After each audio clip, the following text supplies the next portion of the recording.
1 under through 70s +2, 9 back. From Augusta, I'm Ted Emmerich, Westwood One Sports.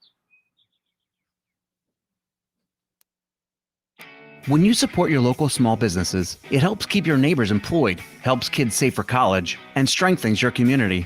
And Town Square Media South Jersey puts local businesses in the spotlight. First Bank of Sea Isle City, Cape County's community bank. Dr. Lyle M. Back for everything from skincare to cosmetic surgery. Go to ilovelylback.com. Egg Harbor Independent Branch Leader at Charles Schwab in the Consumer Square Shopping Plaza. Filling Marble and Tile Outlet, Philadelphia Avenue and Route 30 in Egg Harbor City. Visit fillingmarble.com. Intuitive Women's Health in Summers Point, accepting new patients. Schedule an appointment today online at intuitivewomenshealth.net. East Coast Roofing, Siding and Windows services all of South Jersey. If you call, they'll show up. Call East Coast today at 609-646-1444. Online at eastcoastroofing.com. Thank you for supporting your local businesses. From Town Square Media, South Jersey. South Jersey's play-by-play home for the Eagles, touchdown, Sixers, it's good, and Flyers. Oh, big save by Carter Hart. 97.3 ESPN, WENJ, WENJ HD, Millville, Atlantic City, a Town Square media station.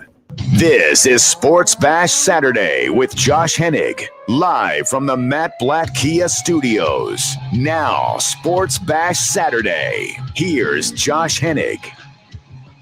Josh Hennig here, live in the Matt Blatt Kia Studios on 97.3 ESPN. We are live on your radio. We are live on the 97.3 ESPN mobile app, and we are live in virtual color on your YouTube, Twitter, Facebook at 973 ESPN. Glad to have you guys on board the show today. A lot to get to today on the show. Of course, the text board is open as always at 609-403-0973. You can comment on the stream as well on Facebook, YouTube, and Twitter. Eric Edholm from Yahoo Sports is going to join us coming up at 1:20 to get more into the NFL draft, the latest of what is going on with the draft, with the Eagles, get his perspective on all that.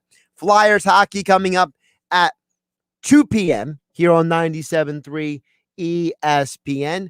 Also, we are going to get into a miserable night last night for the Phillies and the Sixers. You know, it always feels like a little bit more of a gut punch when both, like at least if one team wins, you can get through, right? When both teams lose, it kind of feels like a little bit extra downer, but we'll try to pick you guys up today. I can't promise you the Flyers will win, but I feel pretty confident the Sixers will win. We'll get into that a little bit later in the show as well.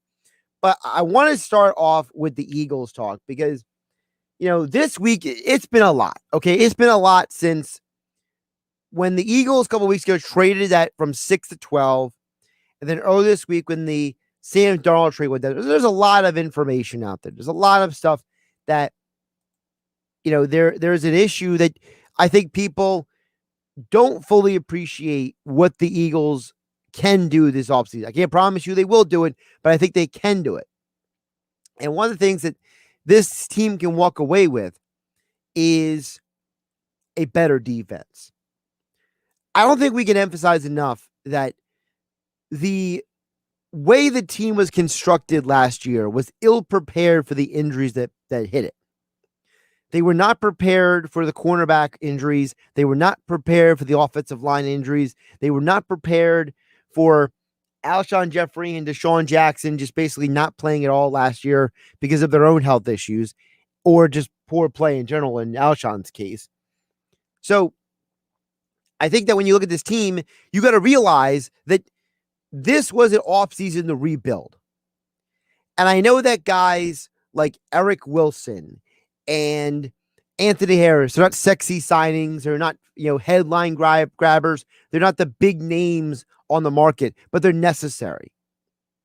Sal Paolantonio yesterday on the Sports Bash brought up a very great point about the Eagles defense. I want to run it back for you because Sal Pal said something to Mike Gill about the defense I think is very interesting to keep in mind.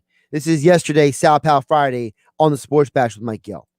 Jonathan Gannon was specifically brought in here as a major difference between him and Jim Schwartz. The wide nine is gone. a single high safety is probably will be extinct for the most part. You will see two safeties back. They will protect the house and try to break down the protection a la Jim Johnson. And they will rely on their corners to cover. And they're going to want big corners. If that's the kind of defense you want to run, and if you go and draft anything but cornerback at 12, then you're stupid. I'm just being honest with you. I'm not going to lie to you. You guys know me. I've been on the air with you guys here on 97.3 ESPN since 2016 for you guys. I've never lied to you, and I'm not going to lie to you now. I'm not going to lead you down some false hope. Draft cornerback. You brought in a new coordinator who has a defensive back in his background as a coach. You brought in a defensive coordinator who's going to change the defense. That's going to go to more of a two safety setup instead of one safety down and one safety back. He's going to need his corners to cover. He's going to need his corners to do the job. But if you're going to tell me that you're still hunger and thirsting over Jalen Waddle and Devonta Smith and these wide receivers, you're out of your mind. May I remind you who is in this draft? You have some of the best corner prospects you have had in a very long time. Patrick Surtain is the son of Patrick Surtain the first. You know, the Pro Bowl cornerback from the 90s and early 2000s. J.C. Horn, the son of Joe Horn. You don't think his dad maybe gave him a couple tips about how to jam guys at the line? By the way, that's one of his specialties. He's a physical receiver. How about Asante Samuel Jr.? He's a pretty good player. Kind of like his dad. He's a ball hawk. I am not big on Caleb Farley because of the injury history, but he's a guy to be had. Caleb Farley, you can go out there and get him. There's some pretty talented corners in this draft. Now, I can tell you a lot about Patrick Surtain. But before we get to Surtain, I want to give you, this is Andrew Luchecko's scouting report on J.C. Horn. 6'1", 205. There's length, there's toughness that you're going to finally bring to the perimeter. He has that NFL bloodline. His father, of course, was Joe Horn. The versatility, and he has the excellent change of direction, and he can handle receivers of all shapes and sizes. He brings that alpha mentality, and he's even a little bit too physical at times, which I think that with proper coaching, that can be they're going to have to rein that in because that's going to lead to a lot of penalties at the next level. But he is of that Jalen Ramsey type of mold as far as a physical player that you can put out there, and he's going to be able to handle any team's top receiver. These corners are legit, guys. These corners are the real deal. You got to get cornerback. You got to stop overlooking what this team needs. This organization has spent a very long time overlooking what they need. This organization has spent a very long time neglecting what is needed. And frankly, I'm tired of it. I'm tired of watching this team go out there and the fan base thirsting over offense all the time. There's a reason why the old saying is called defense wins championships. And it's not because it's a cute phrase. It's because it's true. The ultimate goal of the defense is to stop the other team from scoring. If you can't stop the other team from scoring, what's the point? Listen, Mike Tannenbaum, former NFL executive with the Jets and the Dolphins, was with Mike Gill earlier this week. Listen to what he had to say about the wide receivers available in this draft. This draft is loaded with receivers, and I think there's guys going to be like Kadarius Toney from Florida available in the second round. And because of that, if you're in the first round, I think there'll be less first rounders going this year than people realize. And it's really because there's such great depth, and you have to think strategically just to maximize your opportunities. You have to think strategically to maximize your opportunities.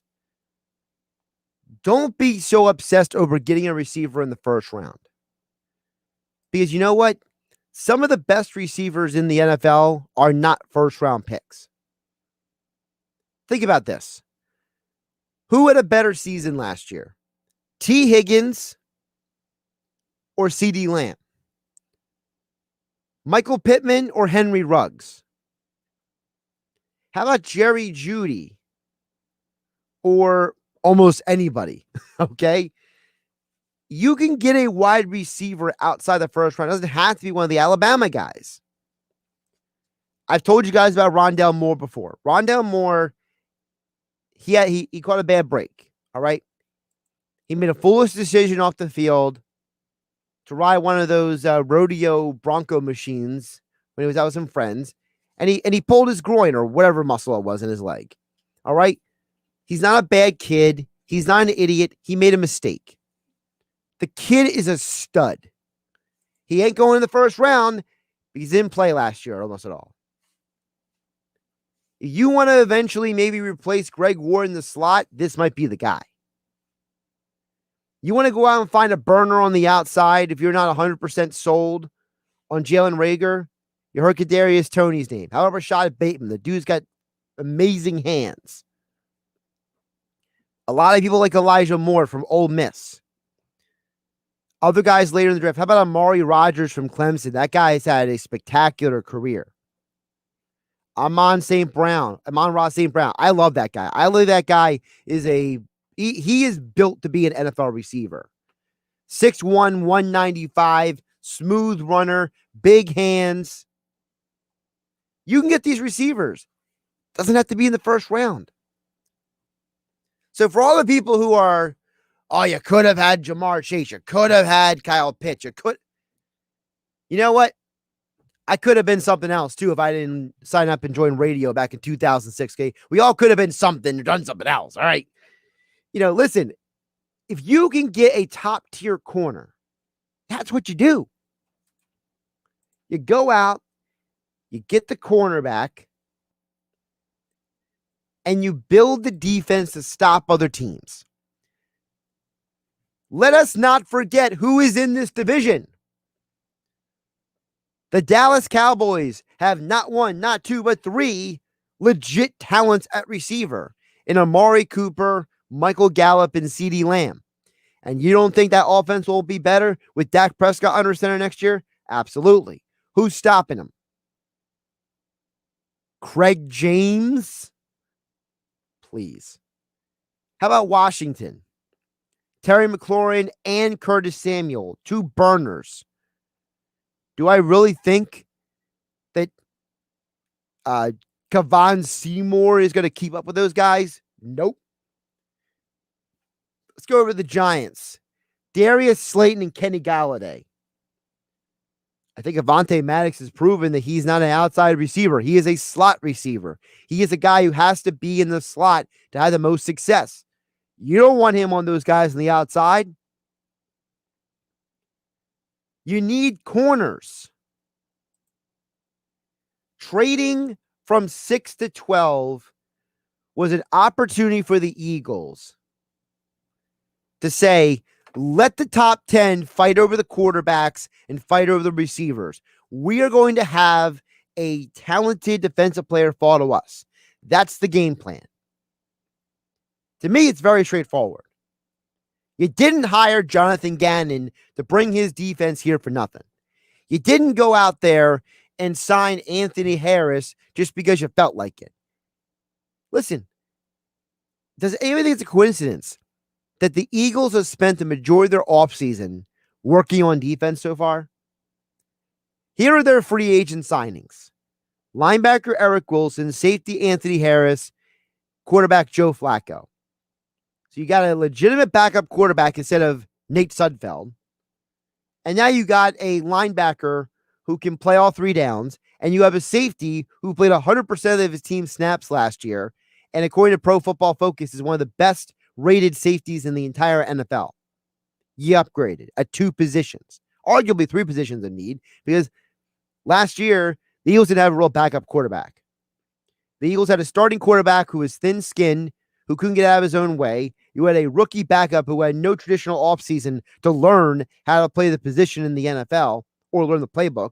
And then you had Nate Sudfeld.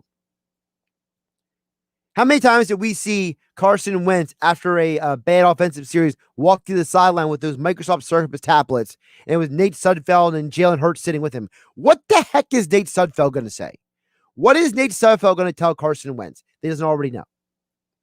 Now, when Jalen Hurts is in the quarterback room preparing all week, or when he has a bad offensive series, you know who's going to sit next to him? Joe Flacco. Joe Flacco has played in every iteration of the West Coast offense. So the Eagles, they didn't spend big in free agency, but they spent what they needed. And now you have an opportunity to go out there and get one of these defensive players. And I know people want to make fun of me on social media. That's fine. Go ahead, make fun of me. But if you go corner in this draft, you will not regret it. You got to get cornerback, because once you get past a certain point, there's a huge drop-off in these defensive backs. Huge drop-off in these defensive backs. I don't think that anybody in their right mind wants the Eagles to wait until, I don't know, the 6th round and get a guy like Thomas Graham from Oregon. Nobody wants that.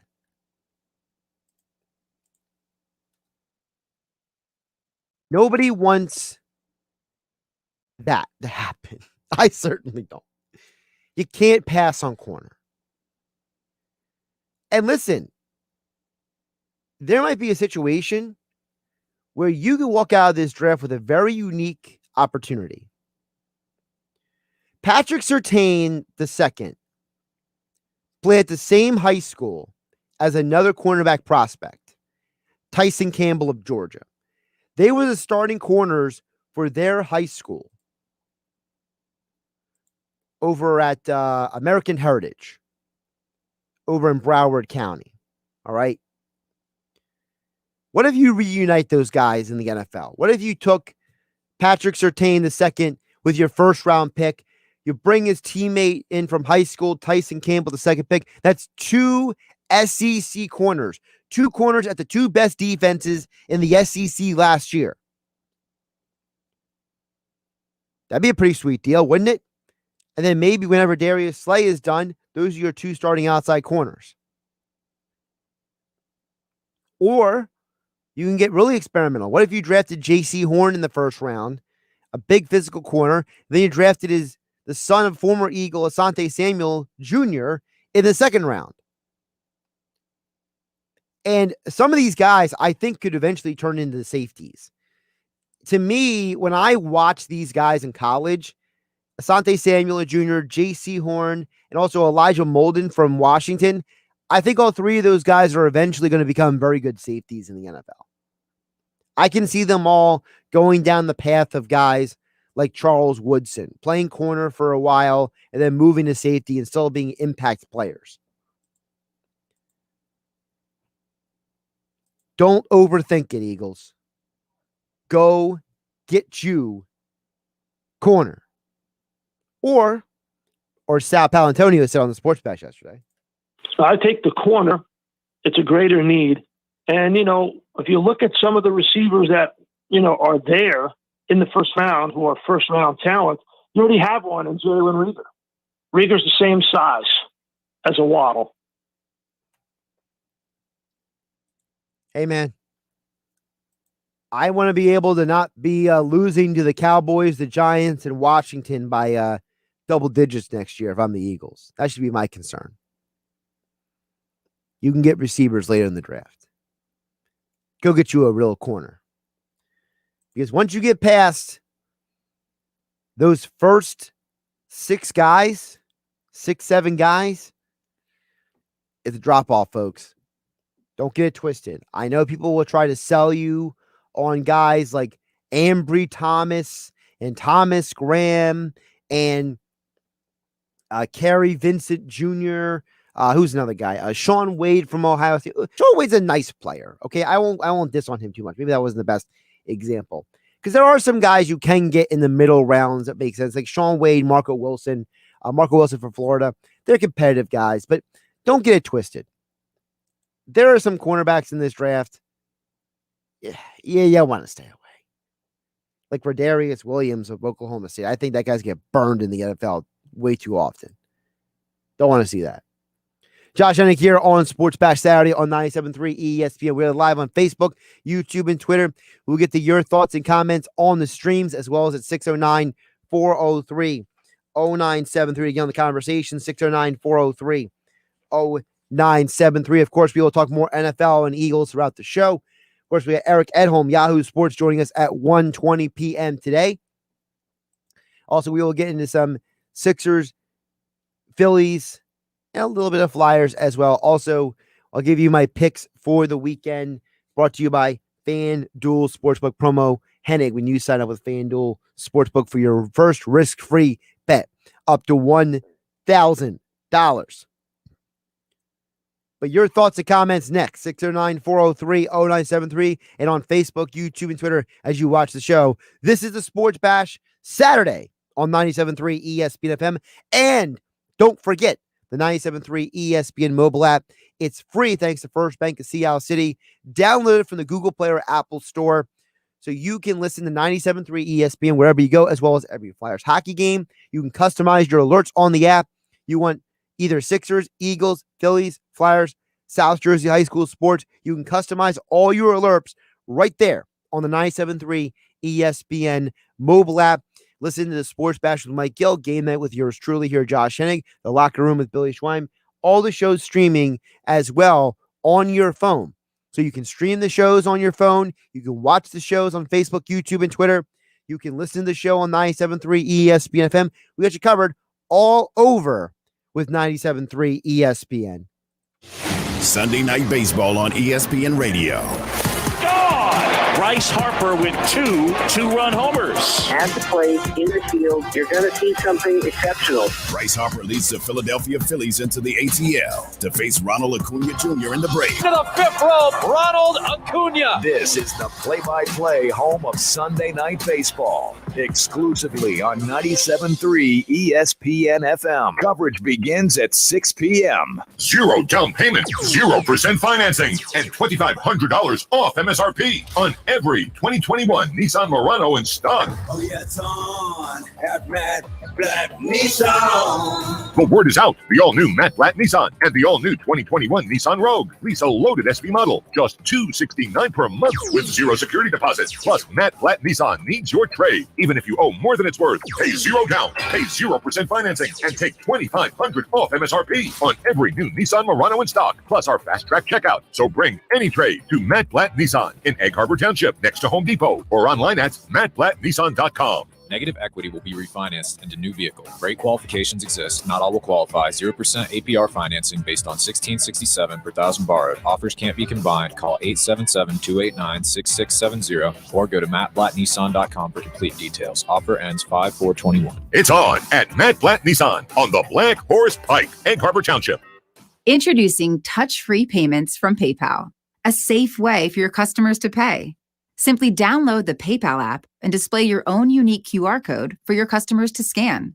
Whether you're a market seller, I'll take 2 tomatoes and a cucumber, poodle pamperer, piano tuner, or plumber, signing up to accept touch-free payments for your business is easy. Touch-free QR code payments. Shop safe with PayPal. If you're struggling with alcohol or drugs, Recovery Centers of America can help. RCA's local inpatient and outpatient programs are founded on science and delivered with heart from an expert caring team who will inspire and guide you every step of the way. Call 1-888-RECOVERY now to speak with a treatment advisor. At RCA, you'll be in a community that builds connections and fosters support from peers and RCA's team of medical professionals and recovery support specialists. At RCA RCA's state-of-the-art campuses in Devon, PA and Mays Landing, New Jersey, they tailor your treatment to you and also offer specialized programs for patients with history of trauma, for patients who have achieved recovery but are experiencing a relapse, for young adults, adults 50 years and older, a confidential program for first responders and military, and a faith-based program. RCA answers the phone and accepts patients 24/7. And because it's local and in-network with insurance providers, treatment is affordable and accessible. Don't wait. Call 1-888-RECOVERY today. Does learning a language feel like this? No habla español? Hablo. It's hablo? It's hablo. When you learn a language, you want to actually use it. Babbel is designed with that goal in mind. Since my husband is from Guatemala, I'll apply what I've learned in Babbel to our real life situations. The app is so easy to use and it's so practical. It helps you learn things that you will actually need. Babbel, language for life, celebrating 10 million subscriptions sold. Now try Babbel for free at babbel.com. That's babbel.com, BABBEL.com. Pull up to Church's today for boneless that's bringing it all. Bringing buttermilk marinated juiciness and all white meat deliciousness. Try our new Texas tenders or chicken sandwich with new smoky honey Q sauce for just $3.99. Church's, bringing that down home flavor. Offer valid at participating locations. On some models, excludes Corvette with GM financing. Excludes prior sale. See dealer for details. It's Bennett Chevrolet's Spring into Savings Super Sale. This month, you'll get Bennett's famous GM supplier employee pricing on new Chevys, and you keep all the rebates up to a 25% discount on some models. There's no need to negotiate. Just get here and get your new Chevy at the GM supplier employee price, and you keep all the rebates up to a 25% discount. There's another way to save big with Bennett's available 0% financing. Plus, Bennett's paying a minimum $7,000 for any trade you can bring us, regardless of condition.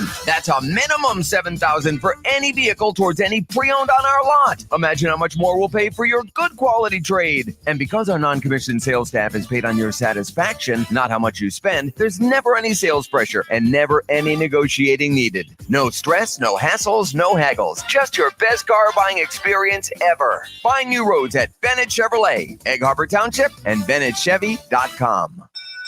Why would someone looking for a mortgage at the Jersey Shore take a loan from a company in Detroit or North Carolina or some other far-off place? Online mortgages promise a lot, but don't always deliver. First Bank of Sea Isle City knows the Jersey Shore. We are local lenders. We use local appraisers and provide in-house processing. We understand the unique obstacles of financing in Cape May County. Don't take a chance. Local banking is better. Let us guide you. First Bank of Sea Isle City. Member FDIC, Equal Housing Lender. This is Sports Bash Saturday with Josh Hennig, live from the Matt Blatt Kia Studios. Here's Josh Hennig. Josh Hennig live here in the Matt Blatt Kia Studios on 97.3 ESPN FM. Glad to have you guys on board the show today. Don't forget my friends over at FanDuel Sportsbook. You can get your first bet risk-free up to $1,000 if you are a new user with FanDuel Sportsbook. All you got to do is sign up with my promo code Hennig, and you get your first bet risk-free up to $1,000. If you are a current user, make sure you check out FanDuel Sportsbook same-game parlay insurance. If your bet falls one leg short of your parlay, get up to $25 back each day with your same-game parlay insurance bets. This way you can combine multiple bets on any game. For an even bigger win, just got to click on the appropriate marketplace for whether it's baseball, basketball, whatever it may be. So again, FanDuel Sportsbook, new users, promo code Hennig, you get your first risk-free bet up to $1,000. New and existing users also get same-game parlay insurance up to $25 back every day you play. Must be 21 or to play. President NJRPA, first bet, real money wager only for risk-free bet. Refund issued as non-withdrawable site credit that expires in 7 days. Restrictions apply. See sportsbook.fanduel.com for details. Gambling problem, call 1-800-GAMBLER. Get a couple of you guys here, 609-403-0973. You're also live on Facebook, YouTube, and Twitter. That's where Michael is watching us over there on Facebook. He says, you're right, Josh. I hope and think they will get J.C. Horn. J.C. Horn is a fascinating prospect to me, Michael, because I look at what J.C. Horn brings to the table. This is a guy, like I said, he's a physical corner. He's not afraid to tackle. And I think that the people who didn't fully break him down before the year or before the process started, or maybe we're just going off of a handful of South Carolina games, I don't think they realized how good he was on a bad team. I mean, that was a team that was a dumpster fire. They fired their head coach. There were a lot of problems last year. So I tend to look at Horn and I say, you got to go back and rewatch the games and just focus on him and focus on his skill set. Look, maybe he is a little too physical at times. There are times where he tends to be a little bit too handsy, a little bit too wanting to draw the contact from the receiver as they go to hit their route. But I think those are things he can learn to get better at. I think those are things he can improve upon. The guy is a hard worker. He's a football junkie. He's a very physically minded guy. I think it's a win-win if you get him. Whether it's him or Patrick Surtain the second. I mean, I personally prefer Surtain over to Horn, but that's just a personal preference. It's not that one is really that much better than the other. To me, if you get one of the top 5 corners in this draft, I think you're doing good. I really do. The only guy that I'm very concerned about is Caleb Farley. When you have 2 back procedures, you have a previous knee injury, it's just not a good look, right? It just doesn't look good if you're going out there and you're drafting a guy like that, especially a couple years after Sidney Jones. And I know you can't live in the past, but this organization dealt with too many injury-prone guys. I'm over the injuries. I'm over the injury-prone. I'm over all that stuff. It's about time this organization moved forward with healthy players. I understand that anybody can get injured. It happens. But, man, you don't play for a year. Then you have 2 back procedures. It's not a good look for Caleb Farley. I don't care how many doctors clear him. That's a medical red flag to me. Because you know what? One wrong landing, one bad turn, one bad something, and he's injured again. The moment that you get surgery, you are automatically weakening the body a little bit. So I have no interest in the guy in the first round or maybe even the second round that's going to be that kind of problem. Give me the guys that I know what they're doing. And the upside for a guy like Patrick Surtain is that he can pretty much start day one. The upside for JC Horn is that he has so much potential. And as I mentioned, Tyson Campbell's a guy you get in the second round. Asante Samuel Jr. is a guy you get in the second round. That's where I would target. That's where I would go with the Eagles. And that's how I feel. And I haven't heard or found anybody to convince me otherwise. So, Michael, I appreciate you chiming in over there on Facebook. You can chime in as well on text board 609-403-0973. Now, on the flip side, all right, I got to get this off my chest. Last night's Sixers game was an embarrassment. It was a complete joke. That's probably the worst I've seen them play since December. At some point, these guys got to grow up. Simmons, Embiid, all of them. It felt like the only 2 people who were trying last night were Tobias Harris and Dwight Howard. And that was it. It felt like the rest of the team just was disinterested in trying. And I think that's ridiculous. I don't like the fact that this team just went on, and I don't care they were on another road trip. You got to give me a little more effort than that. You got to give me a little bit more than what I saw last night. And I don't think it's indicative of what this team is, what they can be. But, man, it was like they just didn't want to get back on defense times. It was like they were just tired and trying to pace themselves. Like they didn't want to run too much because they gotta keep themselves in it. for later in the game. Well, it didn't matter because later in the game, you were still losing. You were still missing shots. You were still playing shoddy defense. I mean, I felt like I was watching an average college team, like you remember Iowa this year with their defense, how sporadic they were. They didn't play good defense. I felt like the Sixers and Iowa switched defensive schemes last night. I understand that everyone has a bad day at the office, but wow, that was horrible. You got to come out tonight and make a statement. You got to come out there tonight and put your foot down and say, enough is enough. This is horrible. You can't do that. You can't play like that and have my respect. You can't. You absolutely can't. You want to be a contender in the Eastern Conference. You can't go out there and let Zion Williamson run all over you. It was just ridiculous to watch. I was just disgusted last night. I was absolutely, utterly disgusted last night. I didn't like it at all. I didn't like what I saw from the team. And I hope it's a bit of a wake-up call. I hope they're disgusted with themselves.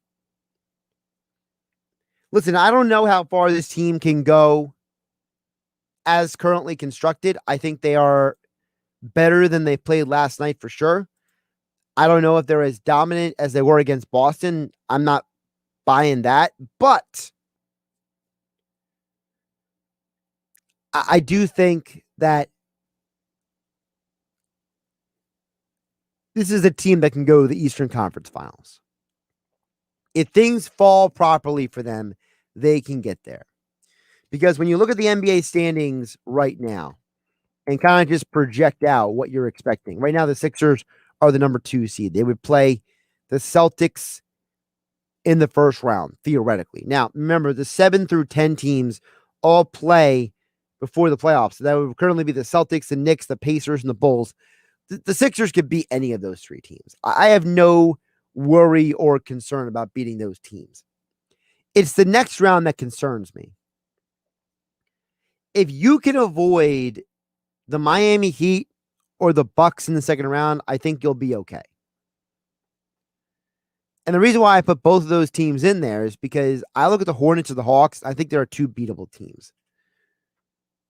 And honestly, the Hawks, I think the Hawks could maybe pull, if they dropped like a 6 seed and they got to play the Bucks, they could wear the Bucks down for about 7 games. If the Heat play the Bucks, they could eliminate each other. So to me, if you play the Hornets, who are still the 4 seed, which is amazing since they lost LaMelo Ball, and the Hawks are the 5 seed, which are a hot team, but I don't think they're going to be able to sustain that in the postseason. You can still get to the Eastern Conference Finals if the cards play out properly. Because if you're playing the Celtics, Knicks, Pacers, or Bulls in the first round, you got something going there. You could beat any of those teams. I think that if the Bulls make the postseason, they play a team like the Nets, they could definitely give the Nets some trouble. Because between Zach LaVine and Nikola Vucevic, it's going to be hard to slow down the Bulls if you're the Nets, a team that doesn't play very good defense anyway. Pacers, they're a beatable team. They're a year away still. I think they made a huge mistake in getting rid of Nate McMillan. I think it's shown that they just don't play the same level of defense and competent offense. The Celtics are a streaky team. If Tatum and Brown are on, they're really good. If they're not so good. And the Celtics, let's be realistic. They can't stop the Sixers. They can't slow down the Nets. They're not in the position to beat either of those teams. The only chance the Celtics have of doing anything is they can get in that 6 seed. And even then, good luck against the Bucks. I think they're a first-round exit waiting to happen.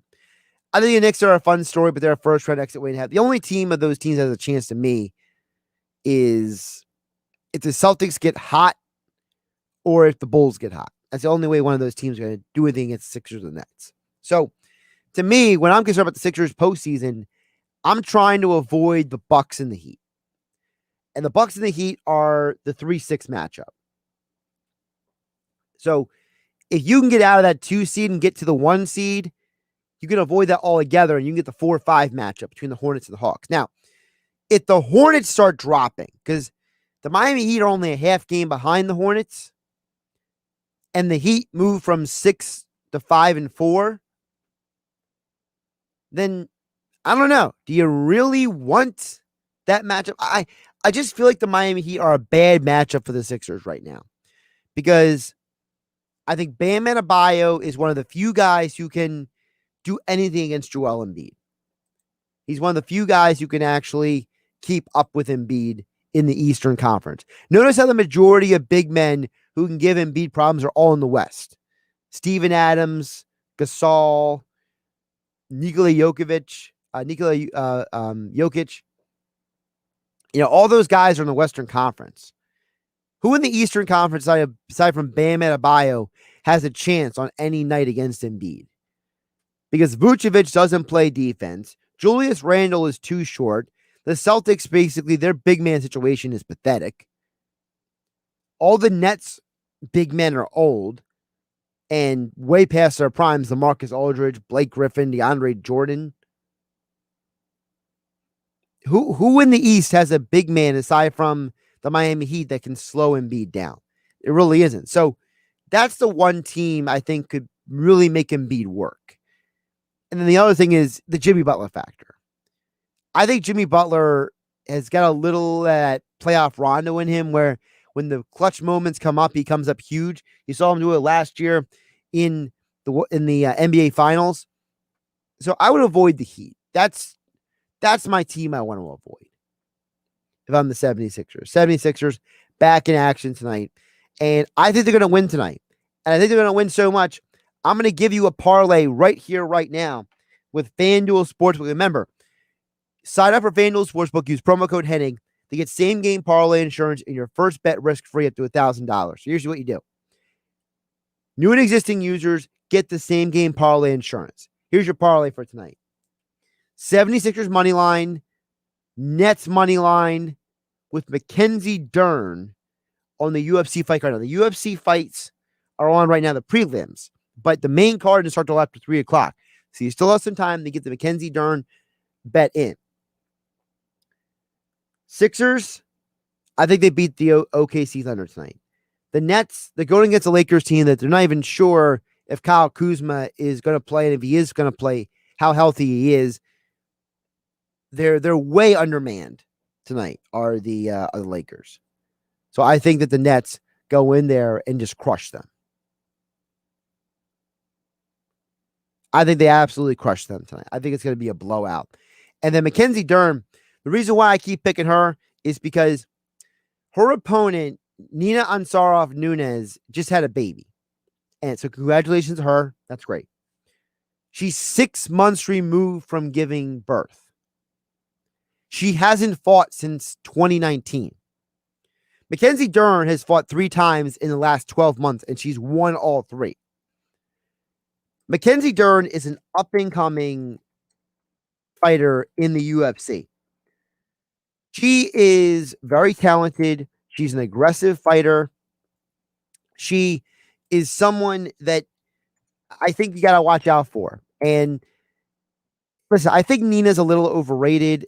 I'm not trying to be mean, but I understand that she's married to one of the greatest fighters on the planet, but I'm not going to act like that's a big deal. I don't care who you're married to. I don't care that whatever. You're not as good as your significant other. And Mackenzie Dern has been fighting while you haven't. And the only fight that Dern has lost in her entire career, because she is 10-1, is Amanda Ribas. And Amanda Ribas is another up-and-coming fighter. She just lost recently to Marina Rodriguez in a small upset. But aside from that, Ribas beat Dern as a part of her 5-fight winning streak. She's a very good fighter. Meanwhile, Nina, let me tell you who she has lost to in her UFC career. Juliana Lima, Justine Kish, and Tatiana Suarez. Of those 3 fighters, only one of them is a bona fide contender, and that's Tatiana. That's the last time she fought before she one-sided and she had a baby and all that stuff. And congratulations to her. That's great. Start your own family. Good for you. But there's no way a fighter can prepare 6 months after being out of any type of practice for arguably, 8 months? I don't know. I'm not buying this idea that she's a favorite. See, then this is where the odds makers get this wrong. Talk about the MMA. Their way of measuring who should or shouldn't be a favorite is the strangest thing to me. That's why we were sitting here. We picked Derek Lewis. He was a big win for you guys a couple months ago. So I'm going with Nina as well. The odds are not in the favor of her opponent, even though the bookmaker likes to say so. Sixers, Nets, Mackenzie Dern, money line combined is plus 178. $10 gets you $17.80. 20 gets you $35.60. There's your bet for FanDuel Sportsbook. Again, same game parlay insurance with FanDuel Sportsbook. All right, we'll get back to your thoughts and comments next. 609-403-0973 is the text board. Also, we are live on Facebook, YouTube, and Twitter, where you can watch the show and comment on the show as well. Right here, I'm Josh Hennig. This is Sports Bash Saturday on 97.3 ESPN FM and 97.3 ESPN mobile app powered by First Bank of Seattle City. It's Sixers basketball tonight on 97.3 ESPN with the voice of the 76ers, Tom McGinnis, calling all the exciting play-by-play action. Oh, man! Right down Broad Street! Ben Simmons throws it down. The Sixers are in OKC to face the Thunder. Tonight, coverage begins at 9 p.m. Philadelphia 76ers basketball on your radio home of the Sixers in South Jersey, 97.3 ESPN. We need the forklift over here. Indeed knows unexpected growth can stretch your business thin. Okay, those molds need to be adjusted. The shippers are coming at noon, so we got to get this done. Like at Dennis's plastic startup. To stay flexible, he needs to get started hiring right away. I need Indeed. Indeed you do. And the moment you sponsor a job on Indeed, you get a short list of quality candidates from our resume database. Visit Indeed.com/credit and get a $75 credit for your first sponsored job post. Terms and conditions apply. When you want experience, go for the best. Pick up the phone and call Dennisville Fence. Right now, Dennisville Fence is installing your neighbor's new fence. Right now, another neighbor is signing up for their new fence job. Right now is the best time to get started on your new fence or railing project, because right now, the pandemic is causing major supply chain delays. What used to take days can now take weeks or months. So the earlier you start on your new fence or railing project, the more likely you'll finish your project on time, and the sooner you'll enjoy more privacy, safety, security, and style. Don't delay your new fence or railing project. Get started today. Dennisville Fence is open, and we are now scheduling new estimates for spring installations and also offering material sales for DIY and new construction projects. Go with experience, go for the best. Pick up the phone and call Dennisville Fence. 1-800-499-FENCE. Visit DennisvilleFence.com. If you're an athlete or live an active lifestyle, aches and pains can be part of the game. That's where Trifecta Therapeutics comes into play. Trifecta Therapeutics is a premier sports rehabilitation physical therapy center located centrally for anyone in South Jersey, right in Glassboro. Their team of the highest skilled docs takes a unique approach to physical therapy and rehab. Whether you're a weekend warrior or a finely tuned athlete, they treat the pros and the Joes. To find out more about Trifecta Therapeutics and how they can help you, check out TrifectaTherapeutics.com. Nissan believes you deserve a car that thrills you. So we have to ask, does your car thrill you? When you hit the pedal, do you get something back? A chill in your spine, goosebumps on your goosebumps. When you take off, do your fingers tighten around the steering wheel? Does your heart beat in your stomach and your breath catch in your chest? Does driving make you feel alive? Because it should. And if your car doesn't thrill you, ours will. This is the new Nissan. There's only one way to stroll the boardwalk, one step at a time. And there's only one way that Boardwalk Acura and Boardwalk Honda bring quality to our customers, one step at a time. The Boardwalk family does things differently than other car dealers. From the moment you step through our doors until the moment you step into your new Acura or Honda, they promise you a quality experience. Whether you're in the market for a sedan, coupe, or SUV, new or pre-owned, you'll find an impressive inventory of the latest models with the newest technology. You'll get the low prices you want on the high-quality vehicles you love at Boardwalk Acura and Boardwalk Honda. All makes and all models are all priced to move, which means more savings for you. Visit Boardwalk Honda or Boardwalk Acura today. One step at a time, one customer at a time. Come see the quality for yourself. Easy to get to in Egg Harbor Township on Tilton Road or online at boardwalkhonda.com and boardwalkacura.com. This is Sports Bash Saturday with Josh Hennig, live from the Matt Blatt Kia Studios. Here's Josh Hennig. Yes, we are live in the Matt Blatt Kia Studios. Yes, Matt Blatt Kia. They want to get you approved today. Matt Blatt Kia on the Black Horse Pike in Egg Harbor Township. Visit them online at mattblattkia.com. Got a comment over here on Facebook. Michael chimed back in over there on Facebook. Over as he watches the stream on Facebook, YouTube, and Twitter. We stream all the shows here on 97.3 ESP. Just follow us on social media. Michael chimed in and said, I think Dallas will take 13, but if he's there at 12, you got to take him. The only reason why I don't know if Dallas is going to take him is because two reasons. One, because I don't know what Jerry Jones is going to do. Jerry Jones loves his toys, right? He loves his fancy toys. So I kind of have to wonder, will Jerry be the guy who goes out there and tries to outthink the room? It's very possible that he is. There's a reason why there's rumors about Kyle Pitts are out there, because he's basically threatening the league that he's going to draft Kyle Pitts if no one else does. And then even if there's no Kyle Pitts there, they need offensive line, too. Don't overlook the fact that they might go out. They drafted offensive linemen high before. Yeah, whether it's Zach Martin, Tyron Smith, they've done that before. And I think that they realize they got to protect Dak Prescott. They just spent a ton of money on him.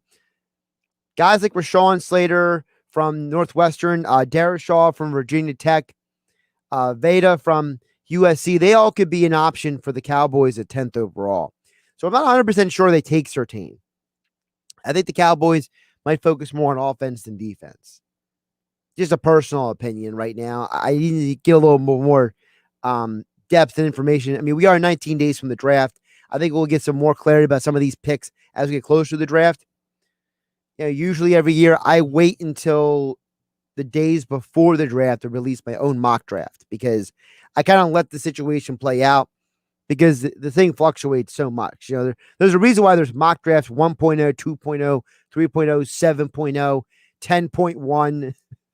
It's because the situation is fluid. Teams make trades, teams make moves. I can't even guarantee Mac Jones going 3rd overall. You think that Justin Fields and Trey Lance are having a second pro day for nothing? There's a reason why we're doing that. And I'll get to that a little bit later in the next hour. By the way, I want to mention real quick, you might have noticed I did not pick the main event or even the co-main event for the UFC Fight Night tonight. And that is because when you look at this fight, Vettori versus Holland, it's kind of a gamble to go either way. I think Vettori wins the fight, but there's no value to be had there if you are throwing your money down. He's a plus 330. I mean, he's a minus 330 right now, unless you want to take a flyer on Kevin Holland. I think the winner of this fight is going to really change the trajectory of their career. You know, Holland lost to a fighter similar to Derek Brunson just a month ago, basically. And Vettori is a grinder. He comes forward. He pushes forward. He's a very good fighter. I would even just go far to say if you want to throw Vettori and Mackenzie Dern as a parlay, you can. But straight up, I just think that Vettori wins this fight. He's the better all-around fighter. He's the grinder. He's the tougher of the two fighters. I think Holland is a little bit more flash than he is substance. And then the co-main event, this is probably one of the most even fights I've ever seen. Arnold Allen versus Siddique Youssef is basically two guys who would have, in terms of video games, almost the exact same fighter rating. They're both very evenly matched. So there's really no way of 100% knowing. I mean, I personally would lean toward Arnold Allen because I think he's I think he's the better, he's a slightly better striker. So I guess I would lean the direction, but it's still a good card. It's going to be on ABC today. Mike Perry against Daniel Rodriguez. Someone's getting knocked out in that fight. Sam Alvey versus Julian Marquez. That's probably going to be a very good fight to the decision. And of course, New Jersey's own Jim Miller is going to be fighting on ESPN soon, taking on Joe Solecki. This might be Miller's last UFC fight. Jim Miller is a guy who doesn't get a lot of credit as an MMA fighter. He's a pioneer. He's a guy who really put New Jersey on the map as an MMA place. But you look at his last several fights, it's basically a win-loss kind of resume. I don't know how much longer he's going to want to do it, but he's had an incredible career. 32 wins is nothing to sneeze at in MMA. 32 wins in 48 fights. That's amazing for a guy who just never got the chance to fight for a title. Still a great career. All right, we'll get more into the NFL draft next hour. Yahoo Sports NFL writer Eric Edholm joins me next hour, plus more of your thoughts and comments. Text board is open, 609-403-0973, and we are live on Facebook, YouTube, and Twitter. Just follow 973 ESPN. It's Philadelphia Flyers hockey later today on 97.3 ESPN and the free mobile app with Tim Saunders and Steve Coates calling all the play-by-play action. Oh, big save by Carter Hart. The Flyers host the Boston Bruins later today. Coverage begins at 2 p.m. It's Philadelphia Flyers hockey on the radio home of the Flyers in South Jersey. 97.3 ESPN and listen live on the free mobile app. Health Update with Robin Stoloff. Learn more, live better. Spring cleaning time and regularly cleaning out our medicine cabinet is a simple task that is often overlooked. April 16th is Clean Out Your Medicine Cabinet Day, and it's followed by National Prescription Drug Take-Back Day on April 24th. Getting rid of unused or expired prescription and over-the-counter medications can reduce the risk of drug misuse and accidental poisoning. Disposing of these medications in the proper way can make all the difference, especially if anyone in your home could potentially misuse these medications. It can also help our environment by keeping medications out of our soil and water supply. Visit fda.gov/drug disposal to learn the proper disposal of all medications and find a drug take-back site near you. I'm Robin Stoloff for Health Update. Health Update with Robin Stoloff, empowering you to live a healthier life. There's far too much fun to fit into one day, so the Atlantic County Utilities Authority is celebrating Earth Month with things to do, learn, and enjoy every day in April. And it's all free. Enjoy family-friendly performances, animal shows, workshops, crafts, kids' story time, and even yoga. ACUA's Earth Month offers something for everyone. Learn about beekeeping, native plants, composting, renewable energy, and much more. Get the schedule and sign up for updates at acua.com/Earth Month. Hi, I'm Brian Peterson at Made Anew Home Remodeling. The events of the past few months have been something most of us have never known. Let's reflect on some of the good things. Time spent with family, extra meals around the dinner table, playing games in the house, and quality time in our homes. If you need help transforming your space to create more beautiful memories, then reach out to me. Visit madeanewhomeremodeling.com. To learn more about this and other featured businesses on the New Jersey Business Exchange, visit 973ESPN.com. Swing in to Matt Blatt Kia and put zero down. A hit with 0% APR financing. That's deep for 75 months. A home run. Don't get fooled by a bad pitch. Matt Blatt Kia in Toms River and Egg Harbor Township needs your trade, even if you owe thousands more than it's worth. So get out of that old car you hate and get the credit you deserve with zero down payment and 0% APR financing available for up to 75 months on every new 2021 Kia Sportage in stock, or get a $2,500 consumer rebate only at Matt Blatt Kia. We want to get you approved today, and you can't make a mistake with our 4-day love it or leave it return policy. Come in today or visit us online because it's gotta be a Matt Blatt Kia. Offers with approved Tier 1 or 2 credit through PM Motors Finance. Not all will qualify. 0% based on $1,333 per 1,000 borrowed. Negative equity refinance into new loan. Go to mattblattkianj.com for complete details. Expires 5/5/2021. Matt Blatt Kia,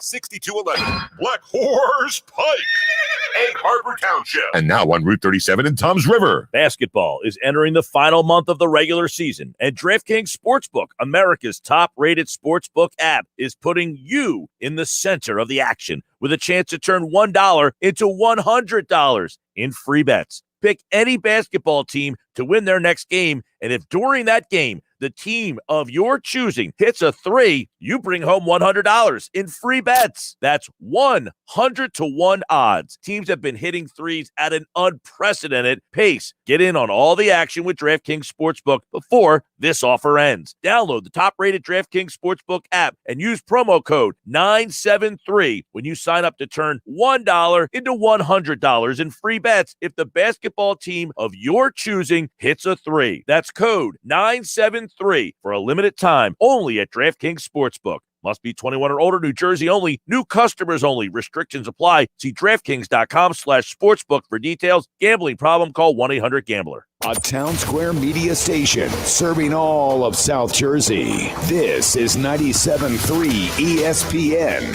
home of the Philadelphia Eagles. Hey, got him! WENJ HD, Millville, Atlantic City.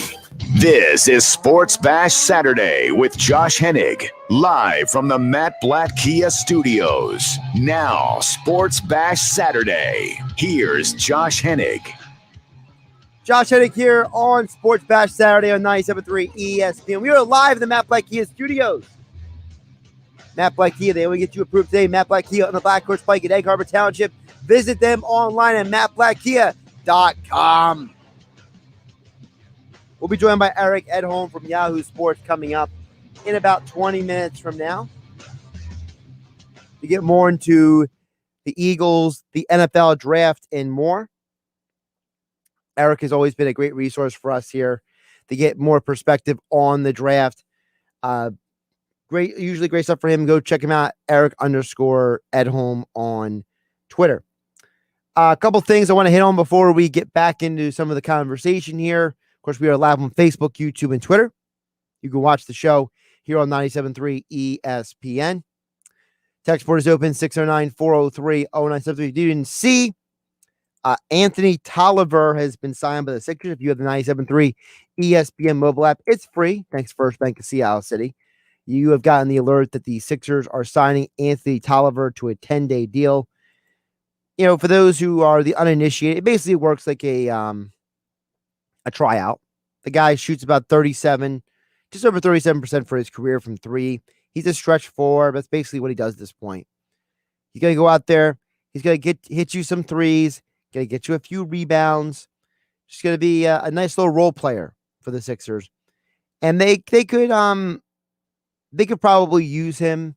I think that the Mike Scott situation is really just not worked out anymore. I don't know if Mike Scott is just his health is really that banged up, or if he just doesn't have a lot left in the tank. I'm not fully sure what it is, but Tolliver is slightly taller than Mike Scott, so he probably is going to be a little bit better at handling some of the stretch fours defensively on the floor, who he would have to guard. But yeah, Mike Scott has not been the same this year. I don't know if it's just he's just not healthy. I don't know what it is. I know he hit a couple threes last night in the game, which was nice to see. But aside from that, he really hasn't been a huge productive piece on this team. And I have to wonder if Tolliver, them bringing Tolliver is either a message to Mike Scott that he better get it together or something. I don't know. It's a very very interesting move by the Sixers. By the way, Mike Scott, since the All-Star break when they came back, he's only shooting 30% from three since the All-Star break. He's scoring under 4 points a game, and that's in 17 minutes a game. So he hasn't been that productive. Now, if you want a more recent sample size, in more recent weeks, since March 30th, Mike Scott is shooting 40% from three. So that's a 10% swing is a big deal. He's also scoring about a point more per game.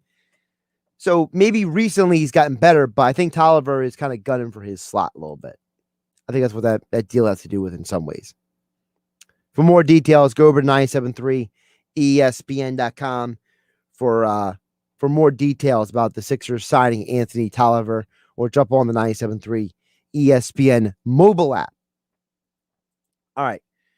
Back to the football talk here. So during the break, I was thinking about this a little bit, and I mentioned that I would get to the quarterbacks this hour, and that is, some people out there are asking, why are Justin Fields and Trey Lance having a second pro day? And to me, it's two reasons.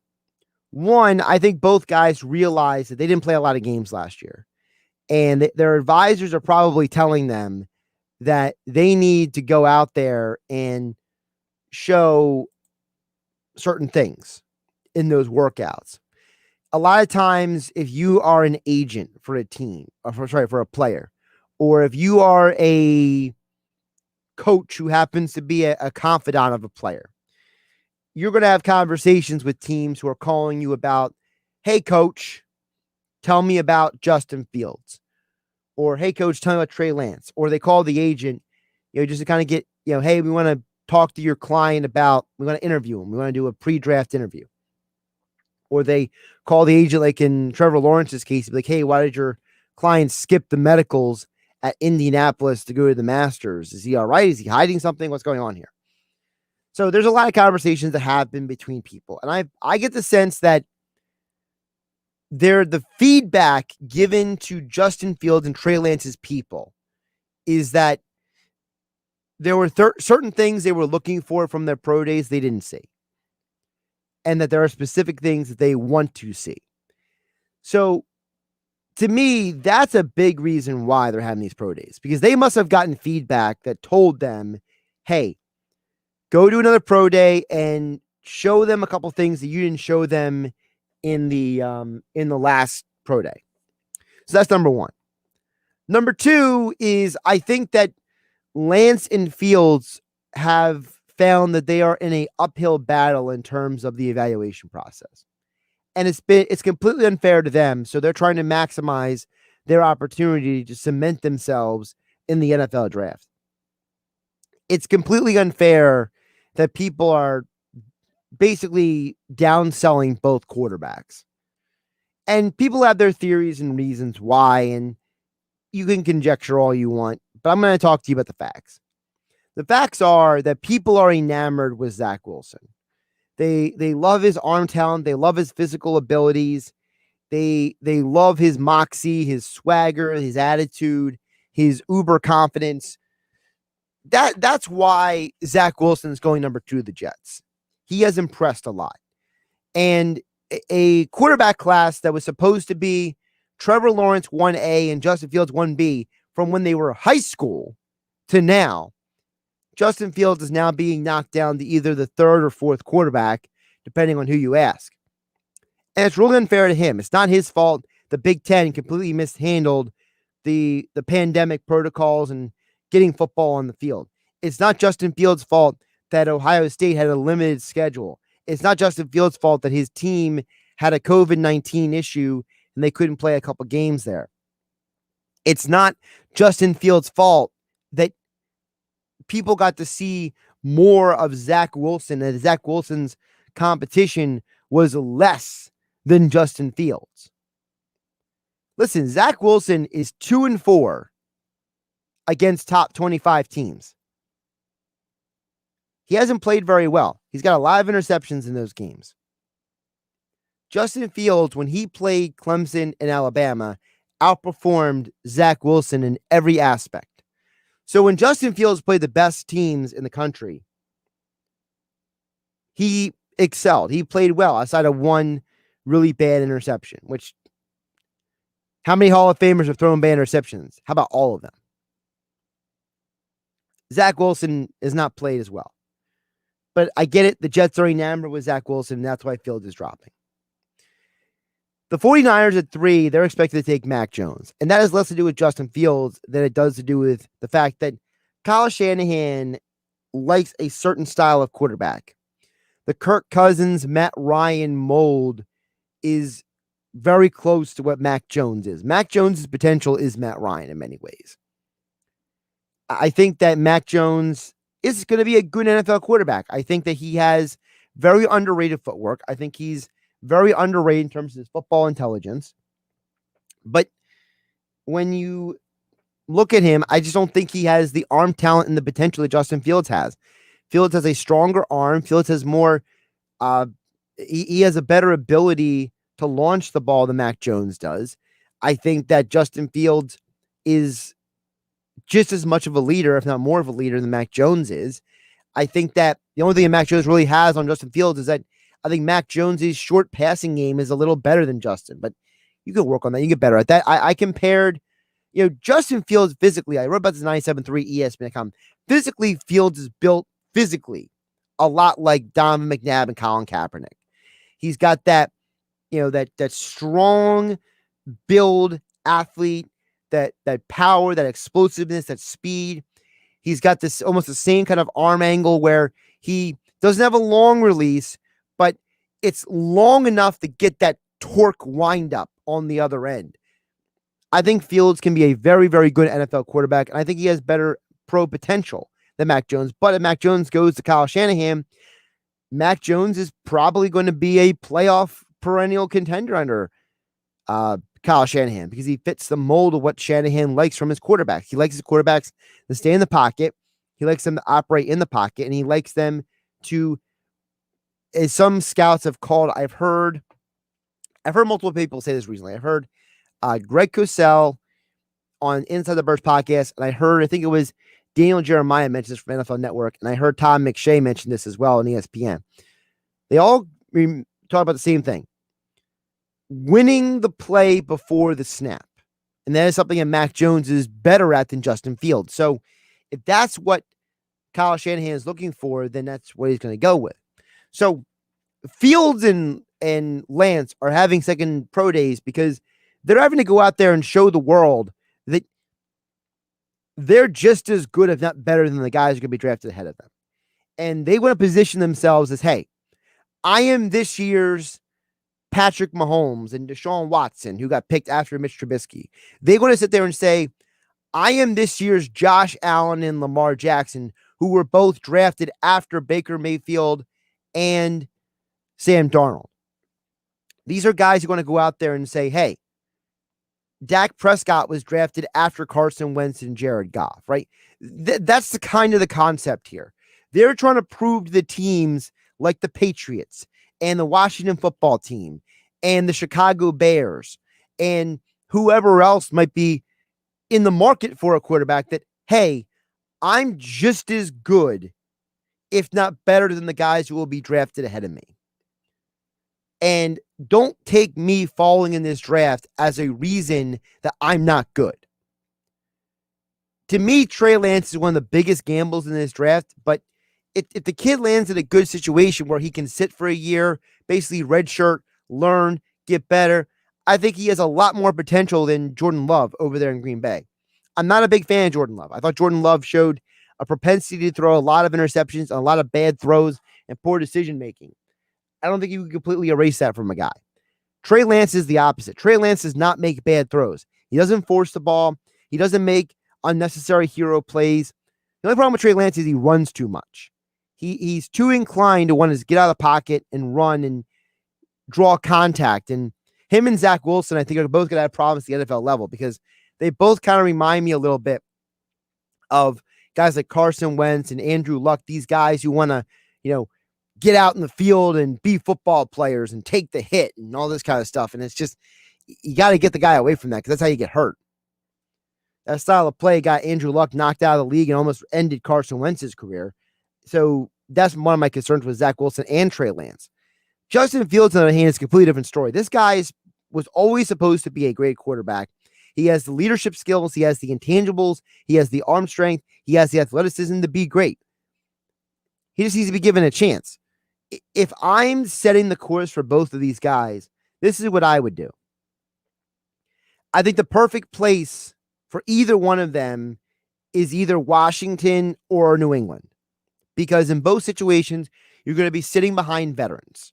You're going to be sitting behind guys who will sit there and teach you the game, who are good people, they're good teammates, they're good human beings.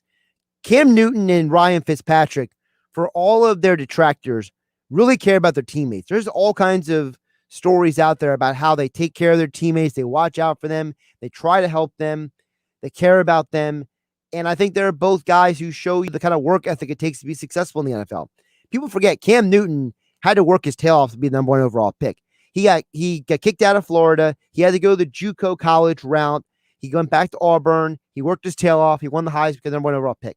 Ryan Fitzpatrick went to an Ivy League school, was never supposed to be a double-digit veteran in the league. Now he's played for almost every team on the planet, and he started for almost every team on the planet. And he's done that because he's a guy who worked his tail off and earned those opportunities. I think that Fields and Lance can be greatly helped by both guys. Ideally, if I had to make a choice, I would probably put Justin Fields in Washington, and I would put Trey Lance in New England. But I think if you flip-flop them, they both could have successful careers. I'd be concerned if either one went to the Chicago Bears. I think the Bears are going to have their GM head coach fired soon, and whoever the next head coach and GM comes in, they're going to be inheriting a situation. And we see what happened with the Jets with Sam Darnold. You see what happened with other teams as well. When a new regime comes in, they don't want that quarterback anymore. They want their new quarterback. They want somebody else to come in there and be the guy. And listen, I don't think it's a coincidence that Darnold got traded, that Goff got traded, because the regimes that are in place right now didn't draft those guys. And I wouldn't want to see Lance or Fields end up in a situation like Darnold because of upheaval in Chicago. So I think they're both good guys, and I think Darnold is better off in Carolina. I just want to see a young quarterback not be given those opportunities to be successful. Josh Hennig here on Game Night on 97.3 ESPN. A little explanation about the quarterbacks in this NFL draft. We'll get more into the draft coming up next with Eric Edholm of Yahoo Sports.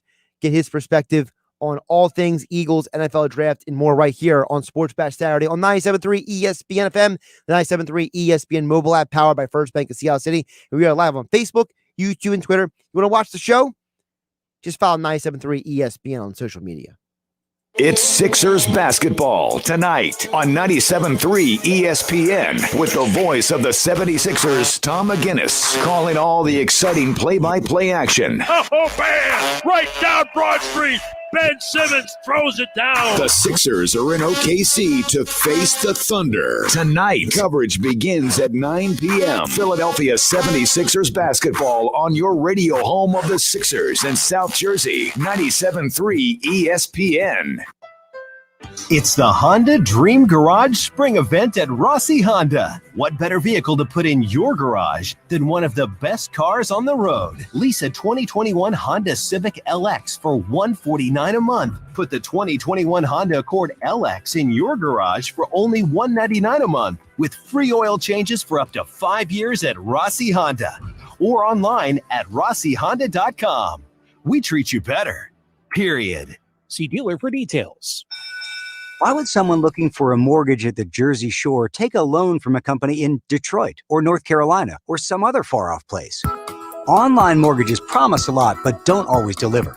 First Bank of Sea Isle City knows the Jersey Shore. We are local lenders. We use local appraisers and provide in-house processing. We understand the unique obstacles of financing in Cape May County. Don't take a chance. Local banking is better. Let us guide you. First Bank of Sea Isle City. Member FDIC, Equal Housing Lender.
On some models, excludes Corvette with GM financing. Excludes prior sale. See dealer for details. It's Bennett Chevrolet's Spring into Savings Super Sale. This month, you'll get Bennett's famous GM supplier employee pricing on new Chevys, and you keep all the rebates up to a 25% discount on some models. There's no need to negotiate. Just get here and get your new Chevy at the GM supplier employee price, and you keep all the rebates up to a 25% discount. There's another way to save big with Bennett's available 0% financing. Plus, Bennett's paying a minimum $7,000 for any trade you can bring us, regardless of condition. That's a minimum $7,000 for any vehicle towards any pre-owned on our lot. Imagine how much more we'll pay for your good quality trade. And because our non-commissioned sales staff is paid on your satisfaction, not how much you spend, there's never any sales pressure and never any negotiating needed. No stress, no hassles, no haggles. Just your best car buying experience ever. Find new roads at Bennett Chevrolet, Egg Harbor Township, and BennettChevy.com.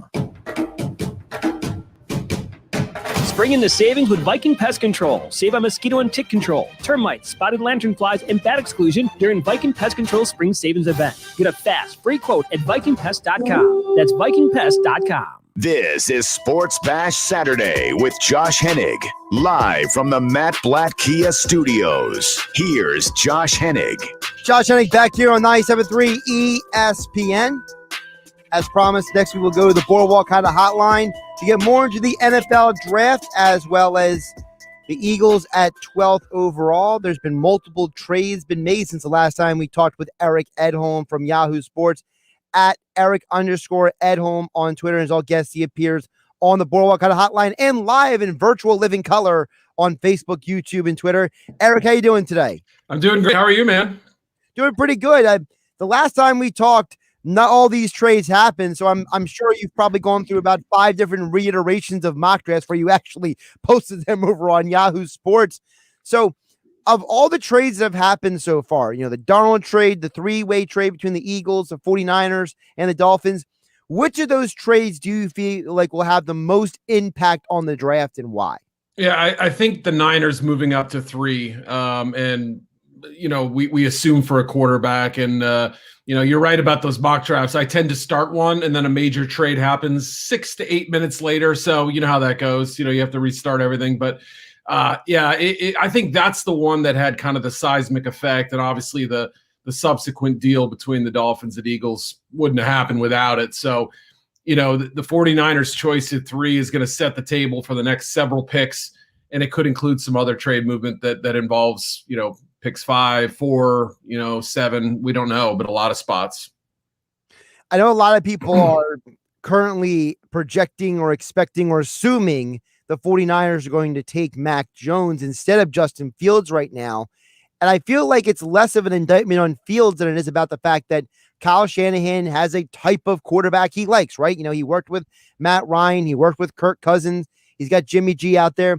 He seems like quarterbacks who are a little less mobile and a little bit more of the guy who, the phrase I've heard a lot, Eric, is they win the play before the snap. And it feels like Mac Jones fits that profile more than Fields. Yeah, I mean, before and after, really. I mean, he's a very smart and savvy guy. I think Fields is too. I mean, he was asked to do more with Ohio State's offense than Jones was with Alabama's, I think. And, you can see that in the depth of his throws, his progressions and all that. But back to your Shanahan question, very much like Kirk Cousins, very much like Matt Ryan, he's a facilitator. Justin Fields has that explosive playmaking ability. So does Trey Lance, I believe. And yet I think Shanahan clearly has a great offense that he's drawn up. And I think he believes in that offense. They've assembled all these yards after the catch threats. They put together a pretty nice offensive line. They've got a great defense coming back. They don't necessarily need the big play guy. What they want is the steady captain who can, kind of run the ship and avoid the iceberg, so to speak. So Justin's play was up and down this year, but again, I have him higher than Jones because I think his potential upside is that much more alluring. I mentioned earlier about Fields also. And listen, I'm with you. I love Fields. I think his potential is way higher than Mac Jones for a variety of reasons. But what do you think happened from the guy who was like 1A, 1B with Trevor Lawrence coming out of high school to where he is now, where he was supposed to be the assumed second pick in the draft, and now he might not even go third. He might fall as far, depending on who you ask, as maybe 9th, 15th.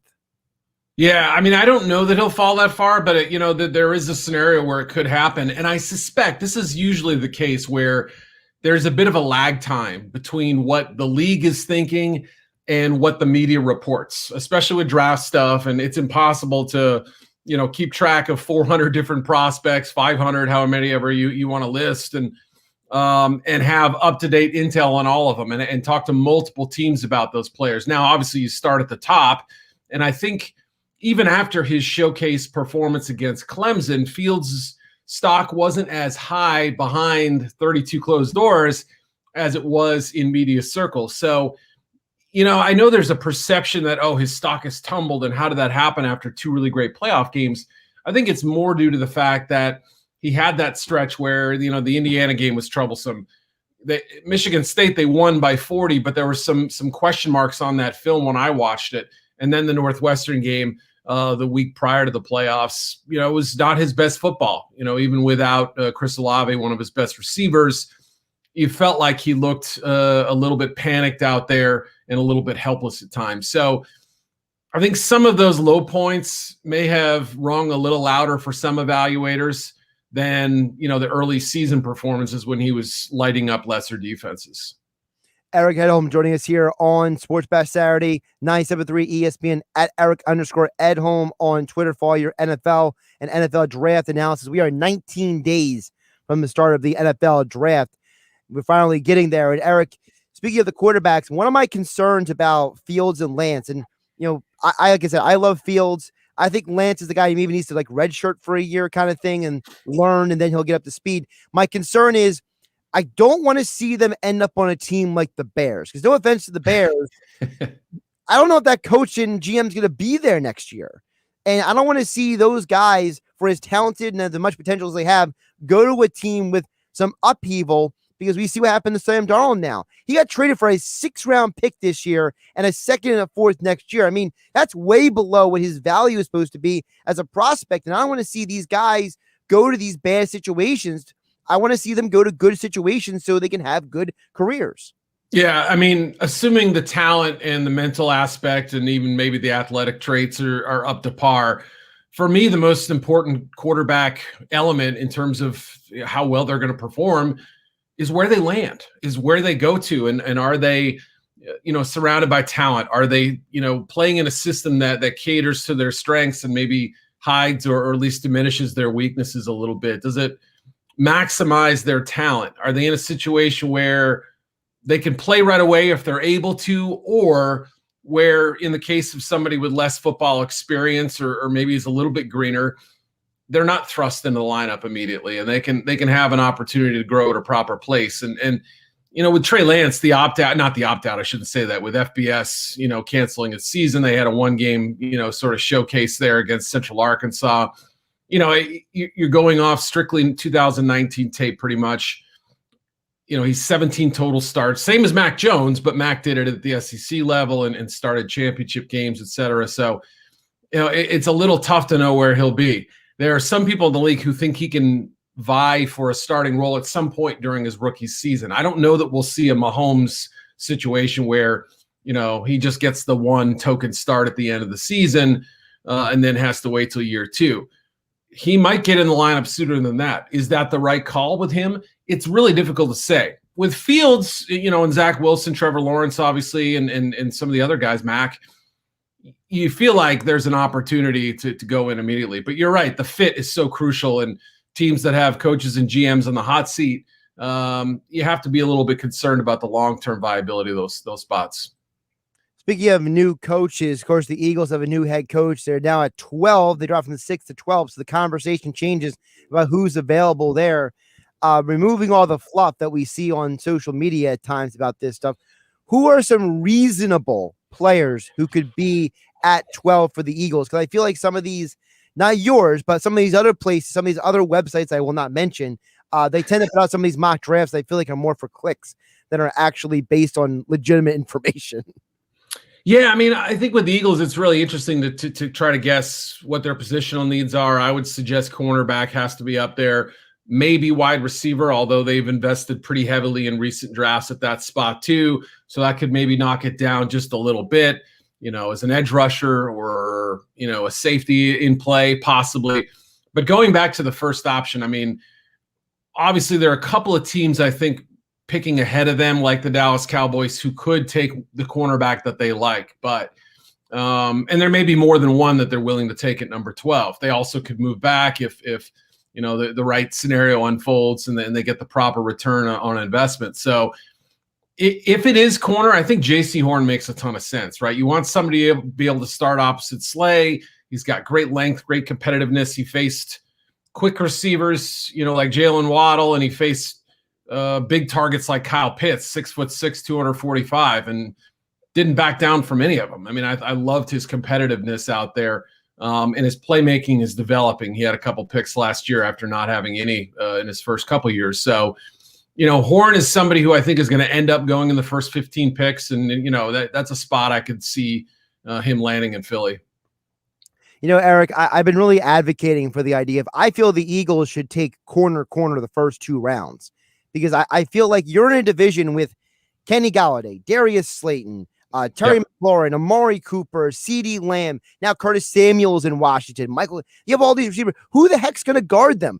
Craig James? So to me, I would say if you can get J.C. Horn in the first round and maybe like Asante Samuel Jr. in the second, or heck, ideally, it'd be really cool if the Eagles got Patrick Surtain in the first and then Campbell from Georgia second. They were high school teammates. That would be a dream scenario. But, still, I feel like if you get corner, I just feel like the top end in this draft, these are legitimate NFL corners that you just can't pass up.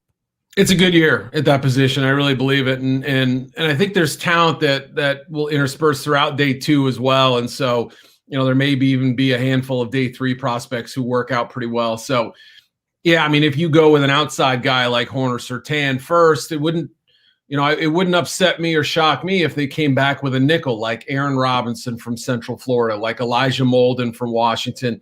You mentioned Samuel. He played outside a lot, but some teams will look at that size and say, okay, he's better off in the nickel. But that'd be a cool story too, dad and son playing from the same team. That'd be pretty fun. But you're right. I would say that, with guys like Kevon Seymour and Avonte Maddox and, Michael Jackett or whatever, there's just not that many options. And in this league, you need 3, 4, 5 corners to feel good about the comfort at that position.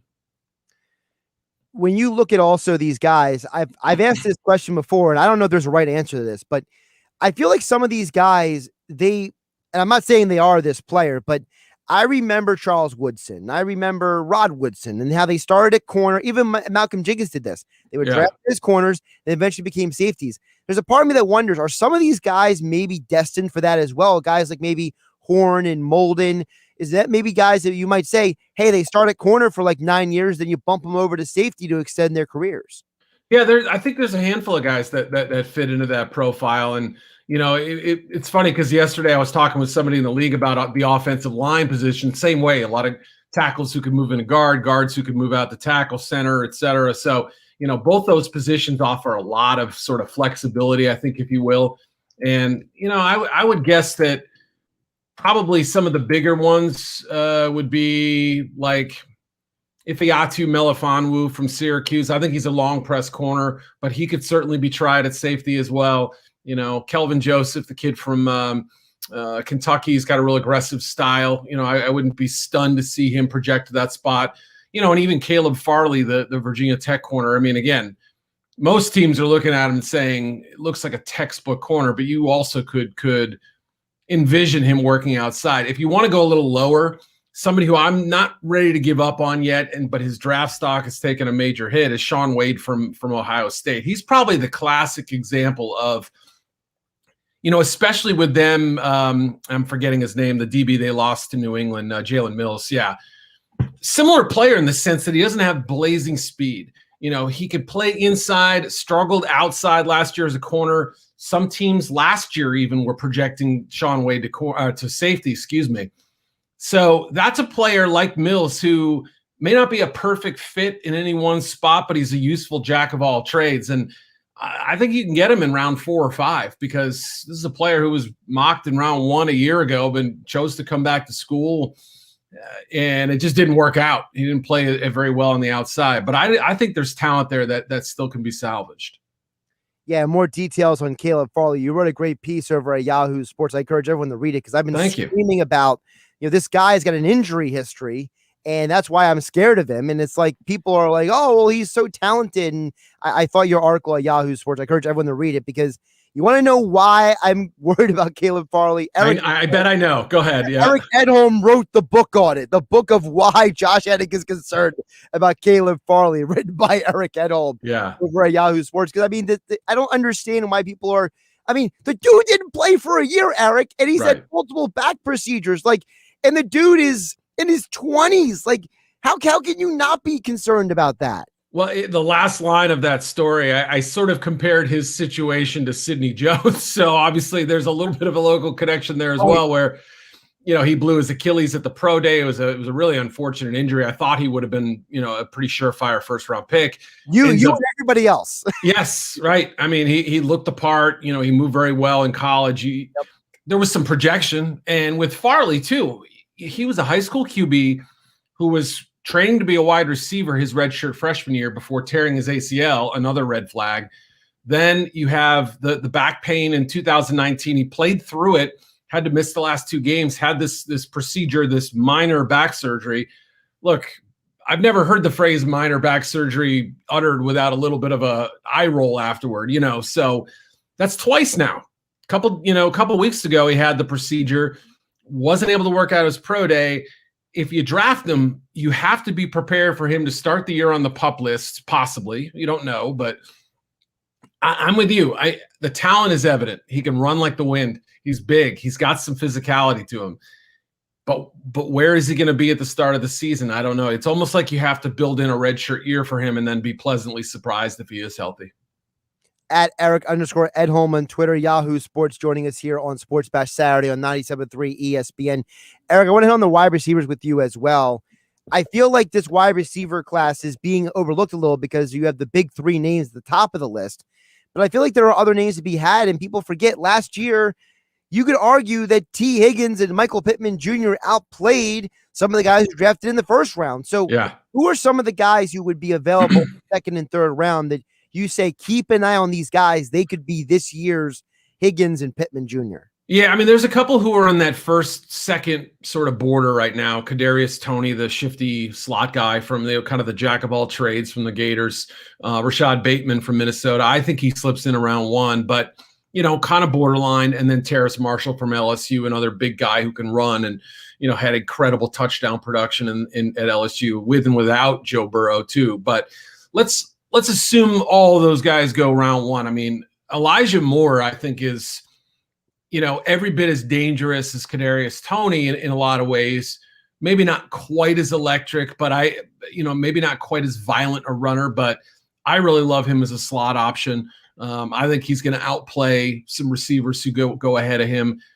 There's a lot of buzz on Diami Brown, who's a deep threat with North Carolina, who I think is, he may be a little bit overrated in some regards, but that's just because he wasn't asked to do much more than run 4 or 5 different routes. I mean, it was a very lean route tree for him, and with development, he could be special. It does seem like it drops off a little bit after that point, but I really like Dwayne Eskridge too. He's a small guy who can run, Western Michigan kid who, hasn't quite gotten the buzz lately, but I really think is going to end up being a great slot receiver with some vertical talent. And then one more I'll throw out there. Nico Collins from Michigan, another opt-out kid who played well at the Senior Bowl. Didn't look like he had any rust.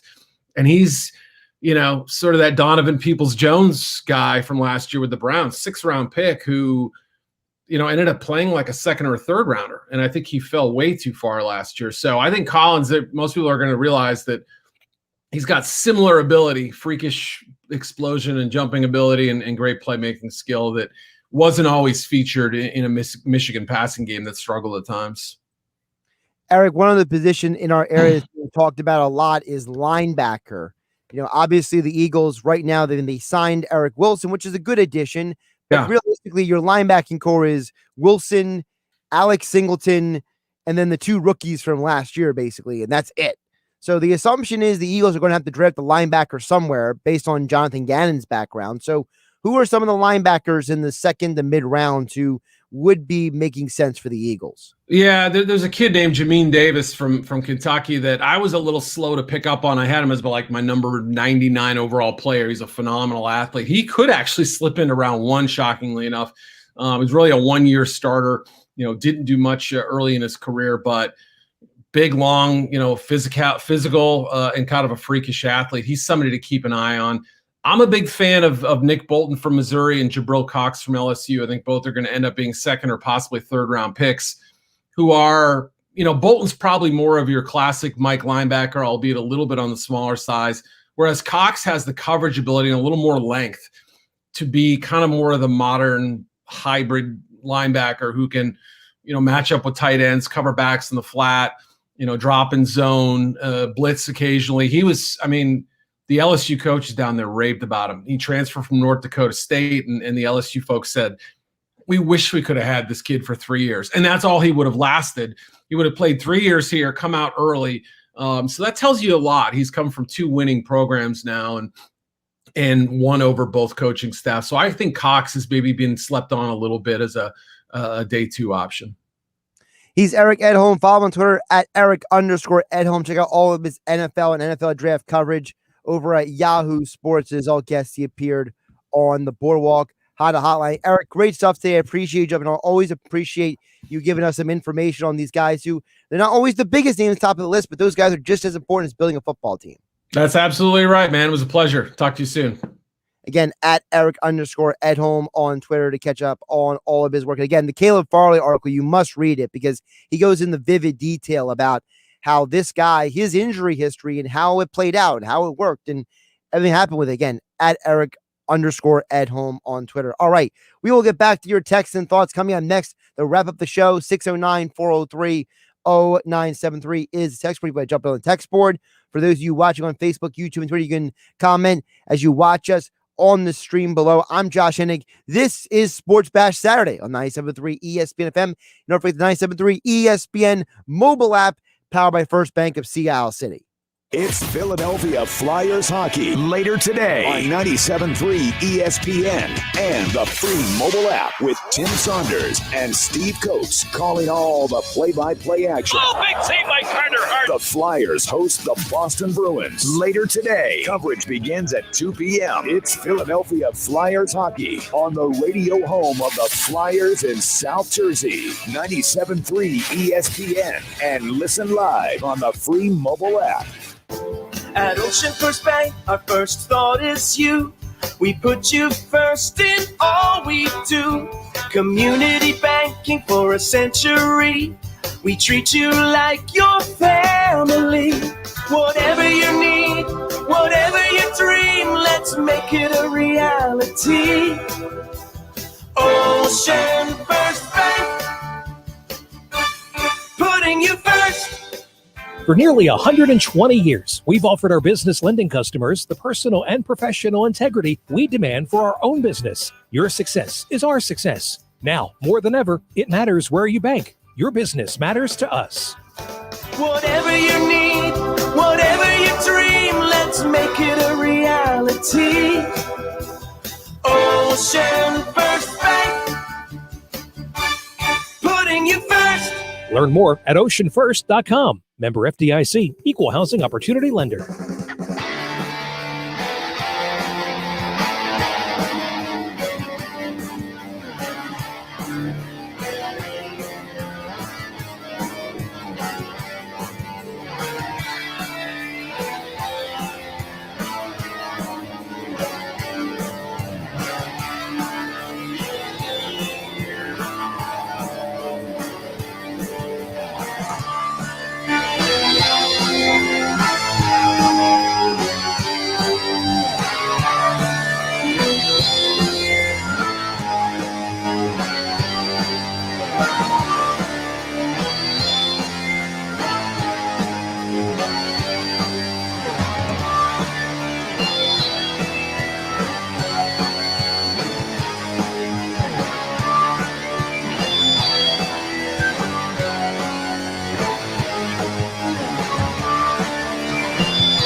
Swing in to Matt Blatt Kia and put zero down. A hit with 0% APR financing. That's deep for 75 months. A home run.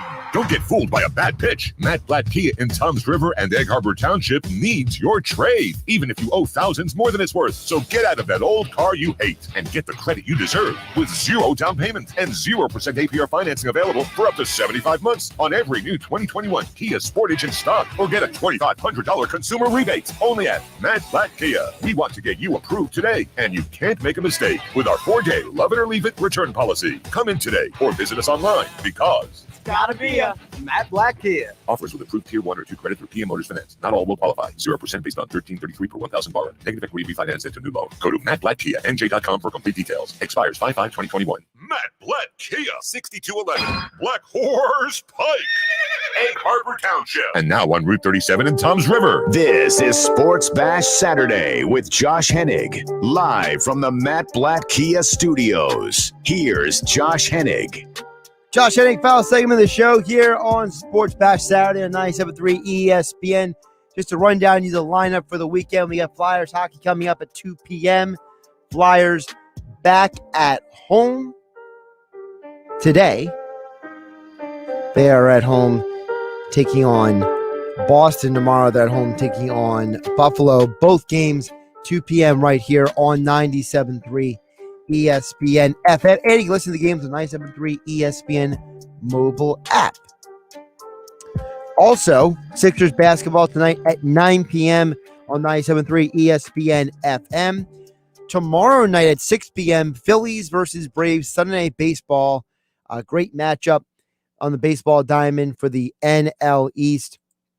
We had Dan Schulman on the Sports Bash with Mike Gill earlier in the day on Friday. He came on, I think it was around like 2:40 yesterday. And I thought he made a great point about the National League East. This was Dan Schulman yesterday on the Sports Bash, the voice of Sunday Night Baseball right here on ESPN Radio. I think the National League East is a fascinating division. You know, Atlanta's obviously not gotten off to a good start, but you got to respect the talent that they've got and what they've done the last few years, and I think they're going to make some noise. The Mets made some obvious upgrades in the offseason, so they're going to make some noise. And I wouldn't count Washington out. I mean, they're a lot different than they were in some respects than they were a couple of years ago when they won the World Series. But I think the Phillies are in the conversation for sure. But, you know, one thing we all have to remember, and I know you do, is that 8 teams made the playoffs last year. Only 5 will make the playoffs this year. And that's why I'm not 100% sure the Phillies are going to make the playoffs this year, because what he just said, it's only 5 teams make it. And if I was to project the National League right now, my projection would be this. I think 2 teams come out of the West. I think it's going to be the Dodgers and the Padres. So that leaves 1 team from the Central or 1 team from the NL East making it in. And I think both the Cubs and the Cardinals are much better than they've started the season. Okay.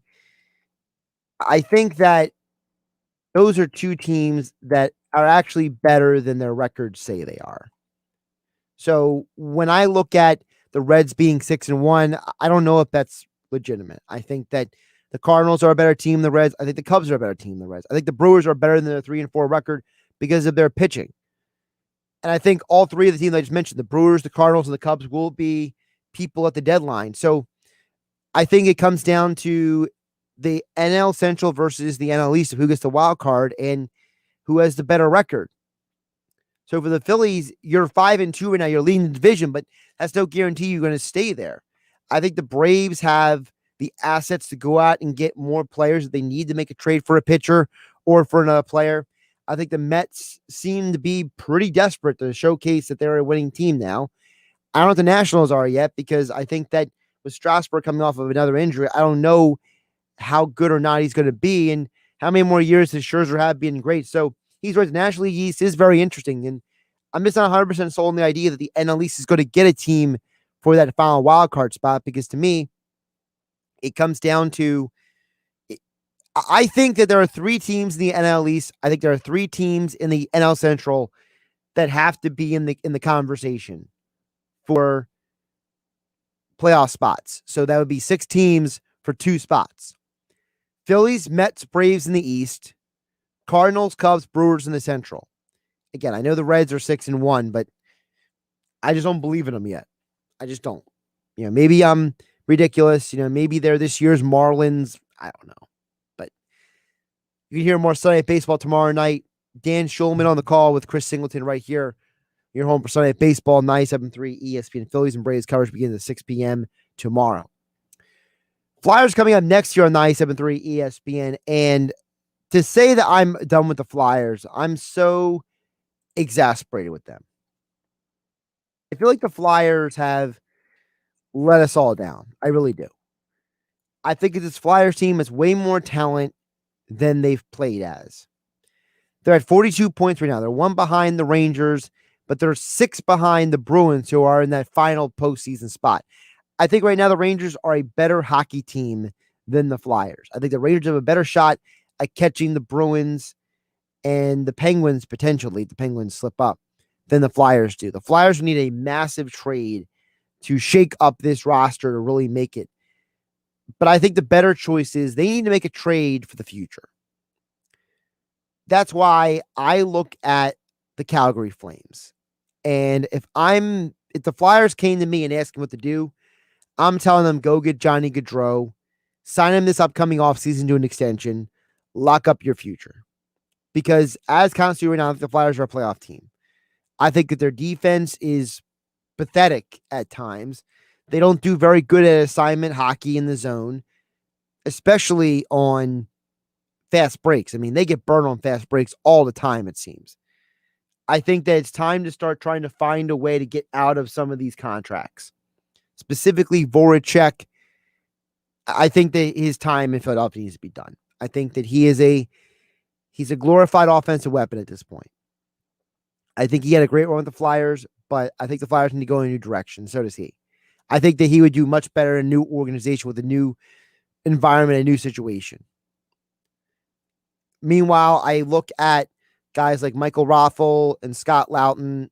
I don't know how long they're for this organization anymore. If I were the Flyers, I would trade Nolan Patrick. I think that the final big pick by Ron Hextall just is not paying off. He was supposed to be your next big prospect, and I think that he's proven at this level he doesn't have it. He just doesn't have it, in my opinion. So, I tend to believe that if you can make a deal where you trade Morgan Frost, who I don't think is even your best young defenseman in the minors anymore. I think it's Cam York. You trade him, you trade Nolan Patrick, maybe another asset or player to Calgary. Go get Johnny Gaudreau, get younger, start working toward the future, and then leave exposed as many veterans as humanly possible who were not contributors this year in the expansion draft. And that includes Giroux. I don't hate Giroux, but I'm tired. I'm tired of seeing the guy with the C on his chest being a silent leader. I watch a lot of hockey around the NHL. I told Mike Gill, I enjoy the NHL product as a general principle. I think the NHL, I love baseball more than hockey, but I think hockey is a better on-ice product than baseball is an on-field product. And I watch a lot of Blues and a lot of Vegas Golden Knights and a lot of Calgary Flames and a lot of Edmonton Oilers. And I watch a lot of those games out west because that's just when I get home.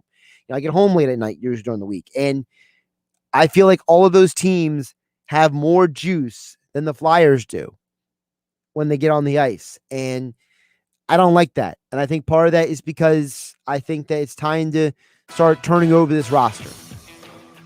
You got to get younger. You got to get more talented. Frankly, I would get Johnny Gaudreau. I would strip Claude Giroux of his C. I give it to Gaudreau. I leave Voracek to get picked up in the expansion draft and hope he does. If he doesn't, I would try to find a way to trade him for somebody else's dead money. Go find somebody else's dead money contract and give them your dead money contract and just make a trade. We've seen that happen in the NHL numerous times before. So, heck, go get Giordano as well and get rid of Voracek. Whatever, dude. I just feel like this team needs a shakeup because they're just not. They're very frustrating to watch, and you're going to watch them coming up versus Boston, and they're going to have moments where you're trying to understand why they're doing what they're doing. More Flyers coverage, more details about it over at 97.3 ESPN.com. Kevin Dershowitz did a great job covering the Flyers. He's at the game today. Flyers next. Steve Coach Tim Saunders on the call. I'm Josh Hennig. I'll catch you Monday. Sunday Night Baseball on ESPN Radio.